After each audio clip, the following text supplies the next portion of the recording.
Assalamualaikum warahmatullahi wabarakatuh. Para siswa-siswi Putra Bangsa, SMK Putra Bangsa Cibening 01 yang baru yang saya banggakan, yang saya hormati dan saya banggakan. Marilah kita langsung untuk mengikuti pelajaran atau masa pengenalan lingkungan sekolah MPLS SMK Putra Cibening 01 tahun ajaran 2020-2021. Di sini saya sebagai penyaji masalah sadar hukum. Kesadaran hukum. Jadi kesadaran hukum merupakan kesadaran atau nilai-nilai yang terdapat di dalam diri manusia itu tentang hukum yang ada atau tentang hukum yang diharapkan ada. Yang sebenarnya ditekankan adalah nilai-nilai tentang fungsi hukum dan bukan suatu penilaian hukum terhadap kejadian-kejadian yang konkret di dalam masyarakat yang bersangkutan. Itu menurut Surjono Sukanto tahun 1982 halaman 152. Jadi kesadaran hukum itu urusan kesadaran diri manusia itu sendiri atau nilai-nilai yang ada di dalam diri manusia sendiri. Tentang indikator-indikatornya dari masalah kesadaran hukum yaitu atau yang disebut Kucinsilkli dalam Surjono Sukanto. Yang pertama itu tentang pengetahuan tentang peraturan-peraturan hukum atau law awareness. Yang kedua tentang pengetahuan tentang pengetahuan tentang peraturan. Peraturan itu ada peraturan pemerintah, peraturan itu ada peraturan daerah, peraturan pemerintah pusat, ada peraturan lalu lintas, dan peraturan yang lainnya. Yaitu yang kedua pengetahuan tentang peraturan isi hukum. Yang ketiga sikap terhadap peraturan hukum. Yang keempat pola-pola perilaku hukum. Yang kita tentang pengetahuan tentang peraturan hukum. Atau yang sini yaitu peraturan lalu lintas. Tentang peraturan pelanggaran lalu lintas merupakan jenis tindak pidana pelanggaran di mana perbuatan itu dikatakan melawan hukum. Yang mengandung sikap tercela karena telah dimuat Undang-Undang Nomor 22 tahun 2009 tentang lalu lintas dan angkutan jalan sebagai ketentuan hukum yang berlaku. Itu tentang pengetahuan tentang lalu lintas. Dan peraturan lalu lintas itu ada larangan dan ada juga perintah. Contohnya perintah. Apabila kita mengendarai kendaraan bermotor roda 2 itu harus dilengkapi dengan ketentuan yang yaitu kalau sudah dewasa kalau sudah berhenti harus diwajib kalau roda 2 harus wajib memakai helm. Yang kedua harus mempunyai surat izin mengemudi. Yang ketiga harus mentaati rambu-rambu lalu lintas. Itu yang di dalam Undang-Undang Nomor 2. Kalau kita mengemudi kendaraan roda 4 kita harus mempunyai SIM, surat izin mengemudi, penunjukan surat-surat kendaraan, harus memakai plat nomornya. Dan juga kalau yang kendaraan roda 4 atau K3 atau P3K. Terus harus ada juga kalau di samping supir itu harus memakai sabuk pengaman. Itu di dalam kendaraan roda 4. Dan juga harus menunjukkan yang lain-lainnya yang bersangkutan dengan kendaraan jalan kendaraan roda 4 tersebut. Dan kalau roda 2 itu yang tidak harus di samping tadi punya SIM, pakai helm, dan penumpangnya kalau tidak ada gandeng di sampingnya tidak boleh lebih dari 3 orang. Harus 2 harus hanya berlaku 2 orang saja. Itu yang masalah kendaraan Undang-Undang lalu lintas. Dan sudah ada pelanggaran hukum yang dilakukan oleh pelajar, ya. Oleh kalian, ya, oleh pelajar, yaitu oleh remaja, ya. Yang disebut remaja itu, ya, ada batasan-batasannya, 0 sampai 6 tahun, ya. Dari 6 tahun sampai 12 tahun yaitu masa usia sekolah dasar, dan dari 12 tahun sampai 18 tahun yaitu masa usia sekolah, ya, masa usia sekolah menengah, dan dari 18 tahun ke atas itu masa usia mahasiswa. Itu masa yang dikatakan remaja itu 12 tahun sampai 18 tahun. Kalau 18 sampai 25 udah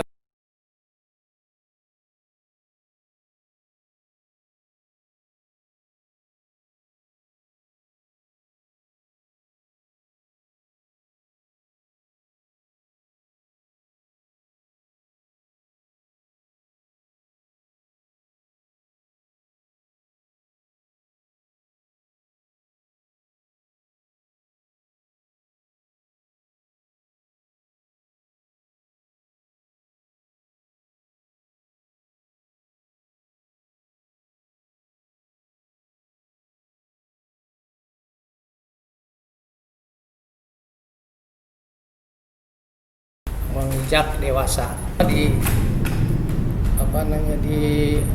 Dilakukan oleh kalian sendiri dan dijalankan oleh kalian sendiri. Tidak ada, ya, misalnya kalian mencuri disebut sebagai kejahatan kriminal, ya. Itu kalau udah di atas 16 tahun. Tapi kalau anak-anak itu masih disebut kenakalan, ya, yang disebut oleh, ya, kenakalan remaja atau belum dewasa, ya, itu yang disebut dengan pelanggaran hukum, ya. Atau pelanggaran hukum yang kalian laksanakan sekarang ini, misalnya kalian naik motor, berkendaraan, ya, kalian udah termasuk melanggar hukum. Karena apa? Kalian itu 16 tahun, ya, belum 17 tahun.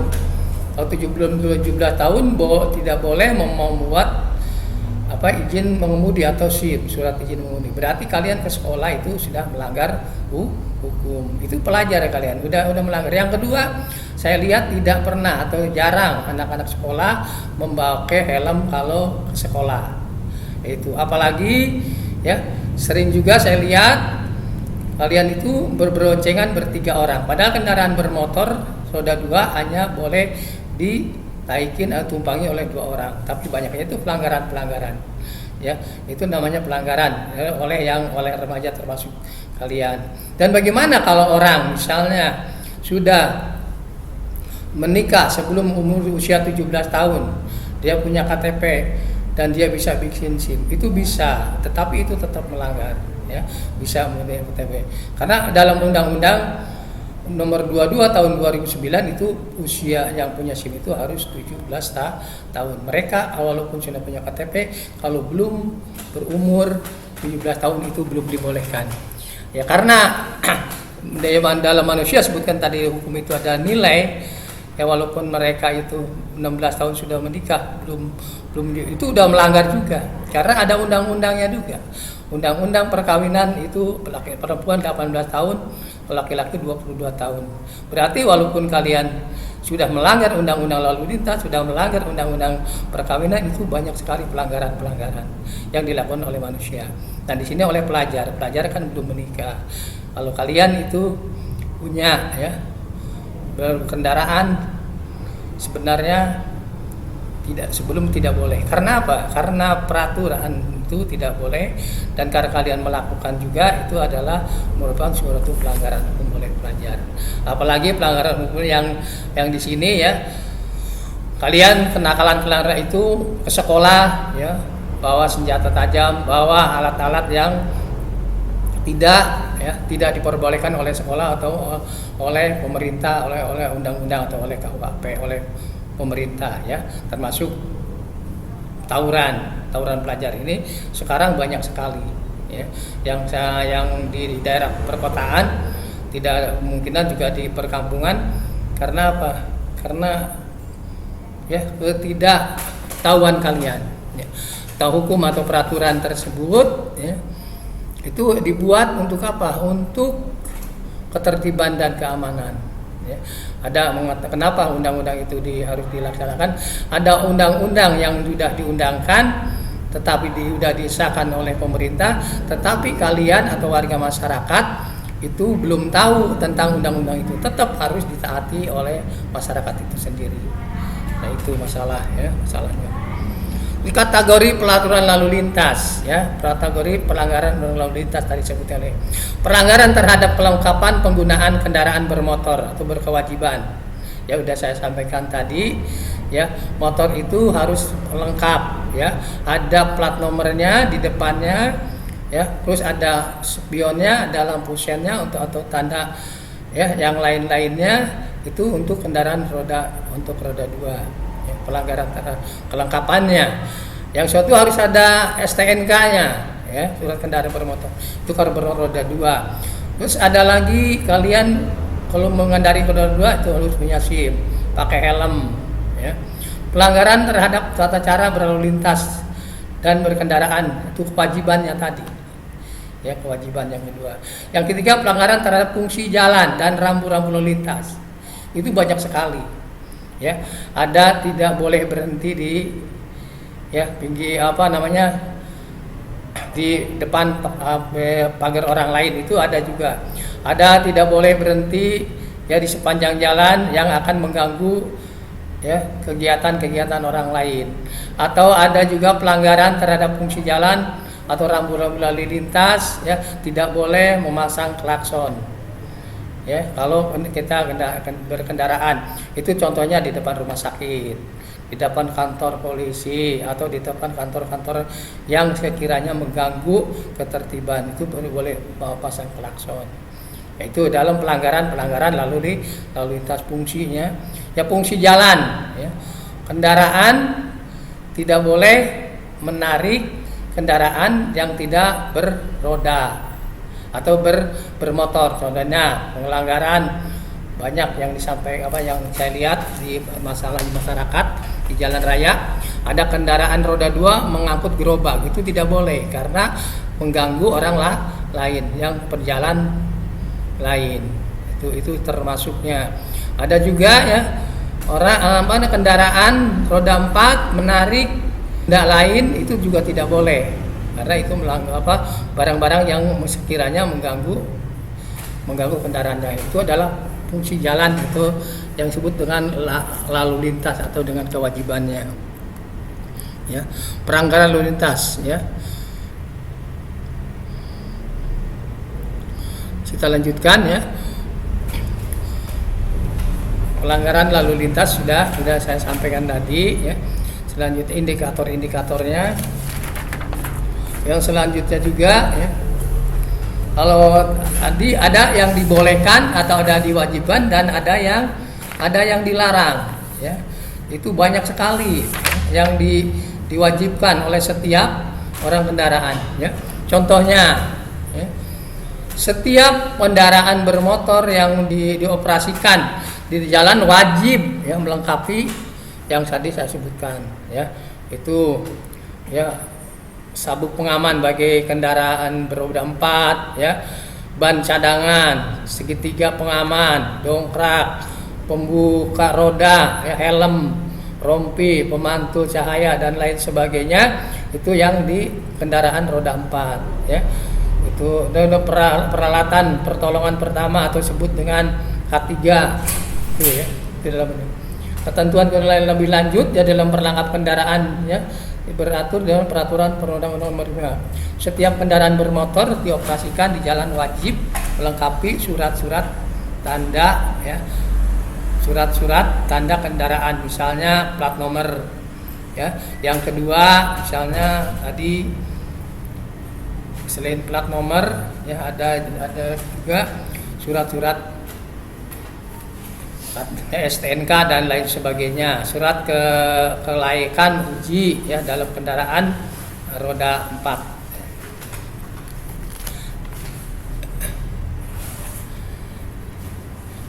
Itu ya, banyak sekali yang masalah-masalah yang dilanggar oleh pelanggar dilanggar oleh para pelajar ya. Jadi tadi kenakalan remaja, berkendaraan tidak dilengkapi dengan surat-surat, dengan yang perlengkapan atau kewajiban kita sebagai pengendara kendaraan bermotor. Itu barangkali yang bisa saya sampaikan ya. Mohon maaf apabila lebih lanjutnya lagi ya, kalian itu bisa dilihat dari buku yang tadi saya sampaikan lagi. Banyak sekali ada kenakalan remaja juga ya. Apa yang disebut kenakalan remaja? Tindakan seseorang yang belum dewasa, itu namanya remaja ya. Yang dia secara sadar atau diketahui oleh orang lain, itu adalah disebut kenakalan remaja. Kalau sadar hukum, kita sadar ya, secara dari besarnya atau bukan definisi ya, kesimpulan. Kalau sadar hukum, sadar apa yang kita lakukan, yang tidak melanggar, mana yang tidak melanggar hukum dan mana yang akan melanggar hukum. Kalau kita tidak melaksanakan yang melanggar hukum, tidak melakukannya, itu berarti sadar hukum. Dan apabila kita melakukan pelanggaran, itu belum sadar hukum. Karena apa? Belum tahu apa yang kita lakukan itu melanggar hukum atau tidak ya. Barangkali itu yang bisa Bapak sampaikan. Terima kasih. Saya ucapkan Assalamualaikum warahmatullahi wabarakatuh.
Siapkan diri kita untuk bangun pagi.